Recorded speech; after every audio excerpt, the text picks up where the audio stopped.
Hi, പുതിയൊരു വീട്ടിലോട്ട് സ്വാഗതം. ഇന്ന് വന്നിരിക്കുന്നത് I am game trailer, official trailer റിലീസായിട്ടുണ്ട്. ഇന്നലെയായിരുന്നു ട്രെയിലർ ഇറക്കാൻ പറ്റിയിരുന്നത്. എല്ലാവരും കാത്തിരുന്നു. 6 മണിയായി, 7 മണിയായി, 8 മണിയായി, 9 മണിയായി. അങ്ങനെ ദുൽഖർ ഒരു പോസ്റ്റ് ഇട്ടു. അങ്ങനെയാണ് ഇത് പോസ്റ്റ് പോൺ ചെയ്തിട്ടുണ്ടെന്ന് മനസ്സിലായത്. ഇന്ന് പ്രതീക്ഷിക്കാതെ അത് റിലീസായിട്ടുണ്ട് പടം. ഇന്ന് അത് ട്രെയിലർ കണ്ടിട്ട് അതിൻ്റെ ഒരു റിയാക്ഷൻ എന്ന് പറയുമ്പോൾ നമ്മൾ വീഡിയോ കാണിക്കുന്നില്ല, കോപ്പിറൈറ്റ് അടിക്കും. ഇതുപോലത്തെ വീഡിയോസൊക്കെ എന്ന് പറഞ്ഞാൽ എല്ലാവരും കാത്തിരിക്കുന്ന സിനിമയുടെ ട്രെയിലറാണ്. ഇതൊക്കെ വീഡിയോ കാണിച്ചു കഴിഞ്ഞാൽ കോപ്പിറൈറ്റ് അടിക്കും. അതുകൊണ്ട് കണ്ടിട്ട് എങ്ങനെ തോന്നുന്നു അതാണ് ഞാൻ വീഡിയോയിൽ ഷെയർ ചെയ്യുന്നത്. വീഡിയോ ഒന്ന് അവസാനം വരുന്ന കാരണം എൻ്റെ ഈ ഒരു ചാനലൊന്ന് സബ്സ്ക്രൈബ് ചെയ്യണം. ഐ ആം ഗെയിം ദുൽഖർ സൽമാൻ്റെ 3 വർഷത്തിന് ശേഷം ഇറങ്ങുന്ന സിനിമയാണ്. ഇതിനു മുമ്പേ കിങ് ഓഫ് കൊത്തയുടെ കാര്യം നിങ്ങൾക്കറിയാം. ഹൈപ്പായിട്ട് വന്ന സിനിമയാണ്. പക്ഷേ പടം ഓടാൻ സാധിച്ചില്ല. തിയേറ്ററിൽ, അതായത് RDXൻ്റെ കൂടെ ക്ലാഷ് ഇറങ്ങിയ സിനിമയായിരുന്നു കിങ് ഓഫ് കൊത്ത. ഇപ്പം നേരെ മറിച്ച് 2026 വരുമ്പം RDXൻ്റെ ഡയറക്ടറുമായിട്ടാണ് ഓണത്തിന് വരുന്നത്. അപ്പോൾ ഇതിൻ്റെ RDX നഹാസ് ഹിദായത്താണ് ഇതിൻ്റെ ഡയറക്ടർ. റൈറ്റിങ്ങും പുള്ളിക്കാരനും പിന്നെ 2 പേരും കൂടെ ചേർന്നാണ് എഴുതിയിരിക്കുന്നത്. മ്യൂസിക് ജേക്സ് ബിജോയാണ് മ്യൂസിക്. കിടില മ്യൂസിക്കാണ് ഇതിനകത്ത് കൊടുത്തേക്കുന്നതെല്ലാം, കിടില മ്യൂസിക്കാണ്. പക്ഷേ ഈ ഒരു ട്രെയിലറിൻ്റെ ഔട്ട് എടുത്ത് നോക്കിക്കഴിഞ്ഞാൽ നമുക്കൊരു സ്റ്റൈലിഷും ഉണ്ട്, നല്ല ഒരു മേക്കിംഗ് സ്റ്റൈൽ നമുക്ക് കാണാൻ സാധിക്കുന്നുണ്ട്. ഒരു ഹോളിവുഡ് എന്ന് വേണമെങ്കിൽ പറയാം, അതേപോലത്തെ ഒരു രീതിയിലുള്ള മേക്കിംഗ് സ്റ്റൈൽ വന്നിട്ടുണ്ട്. പക്ഷേ ഇതിൻ്റെ അകത്ത് ഒരു അടി പറ്റാൻ പോകുന്നതെന്ന് പറഞ്ഞാൽ, ഈ ഒരു സിനിമയ്ക്കകത്ത് ദുൽഖറിനെ നല്ല സ്റ്റൈലിഷായിട്ട് കാണിക്കുന്നുണ്ട്. പക്ഷേ ഇത് ഏറ്റവും കൂടുതൽ നെഗറ്റീവ് വരാനും സാധ്യതയുള്ള സിനിമയും കൂടിയാണ്. എന്ന് പറഞ്ഞാൽ നിങ്ങൾക്കറിയായിരിക്കും, ഏറ്റവും കൂടുതൽ ഫാൻസ് ഉള്ളവർക്കായിരിക്കും ഏറ്റവും കൂടുതൽ നെഗറ്റീവ് വരുന്നത്. വിജയ് സിനിമകൾ എടുത്ത് നോക്കിയാൽ മതി. നല്ല സിനിമയായാലും ഇപ്പോൾ പുള്ളിക്കാരെ ഇറക്കുന്ന ലിയോയ്ക്ക് ശേഷം ഇറങ്ങിയ ഗോട്ട് നോക്കിക്കഴിഞ്ഞാൽ എനിക്ക് അത്യാവശ്യം സെക്കൻഡ് ഹാഫ് ഒക്കെ ഇഷ്ടം. എങ്കിലും അത് ഏറ്റവും കൂടുതൽ നെഗറ്റീവ് വന്ന പടം കൂടിയാണ്. അത്ര മോശം പടം അല്ലായിരുന്നത്.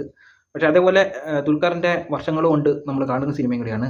ഈ കമ്മട്ടിപ്പാടമൊക്കെ എനിക്ക് നല്ല രീതിയിൽ ഇഷ്ടപ്പെട്ട സിനിമയാണ്. പക്ഷേ അതിന് കട്ട നെഗറ്റീവ് വന്നത് പോയ സിനിമയാണ്. കലി എനിക്ക് നല്ല രീതിയിൽ ഇഷ്ടപ്പെട്ട സിനിമയാണ്. പിന്നെ സോളോ എന്ന് പറഞ്ഞൊരു പടം റിലീസിൻ്റെ അന്ന് ഫസ്റ്റ് ഡേ കാത്തിരുന്ന് കണ്ട സിനിമ. അതിനകത്ത് എനിക്ക് ചെറിയ രീതിയിൽ ഇച്ചിരി ഡൗൺ ആയി പോട്ടെ എന്നുള്ളതെന്ന് പറഞ്ഞാൽ അതിനകത്തെ ക്ലൈമാക്സിലുള്ള ഒരു ഭാഗമുണ്ട്. അത് മാത്രമേ ഉള്ളൂ അല്പം. പക്ഷേ അത് എനിക്ക് നല്ല രീതിയിൽ പുതിയൊരു പരീക്ഷണമായിരുന്നു. എനിക്കത് ഇഷ്ടപ്പെട്ട ഉണ്ടല്ലോ CIA എന്ന് പറയുന്നത്. ആ പടം എനിക്ക് നല്ല രീതിയിൽ ഇഷ്ടപ്പെട്ടെ. കാരണം അതിലൊക്കെ ഏറ്റവും കൂടുതൽ നെഗറ്റീവ് വന്ന ഒരു പടം കൂടിയാണ്. അപ്പോൾ നമ്മൾ ഇതിനകത്തും അതേപോലെ തന്നെ ദുൽഖറിനൊരു നെഗറ്റീവ് കിട്ടാൻ സാധ്യതയുള്ള പടം കൂടിയാണ് ഐ ആം ഗെയിം. പക്ഷേ ഇതൊരു ഹെവി പോസിറ്റീവ് ഇട്ട് കഴിഞ്ഞാൽ ഓണം തൂക്കും. ഇത് എങ്ങും നിൽക്കത്തില്ല. കാരണം 200 കോടിയല്ല, 300 കോടിയല്ല, ചിലപ്പം കൊളുത്തി കഴിഞ്ഞാൽ കയറി അങ്ങ് പോകും. പക്ഷേ ആ കൊളുത്തുന്നത് നമുക്ക് കണ്ടറിയണം. പക്ഷേ ഇതിനകത്ത് അല്പം 2 കാലഘട്ടത്തിലെ കഥയായിട്ടാണെന്നാണ് എനിക്ക് തോന്നുന്നത്. ഒന്ന്, ഇതിനകത്ത് ക്രിക്കറ്റ് കാണിക്കുന്നുണ്ട്. പുള്ളി ഒരു ഗ്യാങ്സ്റ്റർ മൂഡിൽ ഒരു ഗെയിം, ചീട്ടിൻ്റെയൊക്കെ ഗെയിം കളിക്കുന്നുണ്ട്. അത് ഷിപ്പി വെച്ചുള്ള കളിയാന്ന് തോന്നുന്നു. അപ്പോൾ ഇതൊക്കെ നല്ല രീതിയിൽ വന്നാൽ കൊള്ളാം. പക്ഷേ ഇതിൻ്റെ ഇതിനകത്തൊരു ഇമോഷൻ ടച്ച് എനിക്ക് തോന്നിയിട്ടുണ്ട്. അല്പം ഇടയുന്ന രീതിയിൽ, അതായത് ലാഗ് അടുപ്പിക്കുന്ന രീതിയിൽ, അതൊക്കെ സെക്കൻഡ് ഹാഫിൽ ലാഗ് അടുപ്പിക്കുന്ന രീതിയിൽ അതൊക്കെ ഉണ്ടെന്ന് തോന്നുന്നു.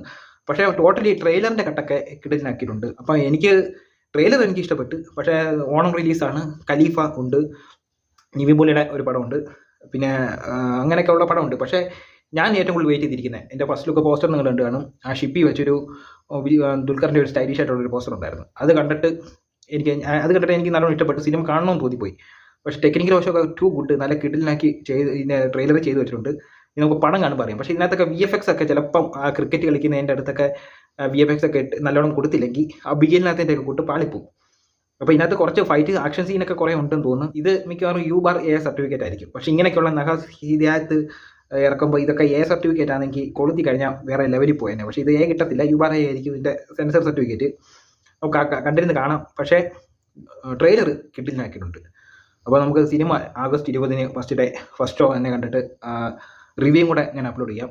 അപ്പോൾ അതിനുവേണ്ടി എൻ്റെ ഈ ഒരു ചാനലും കൂടി ഒന്ന് സബ്സ്ക്രൈബ് ചെയ്യുക. നമുക്കിനി അടുത്തൊരു വീഡിയോ വരുന്നവരെ ബൈ.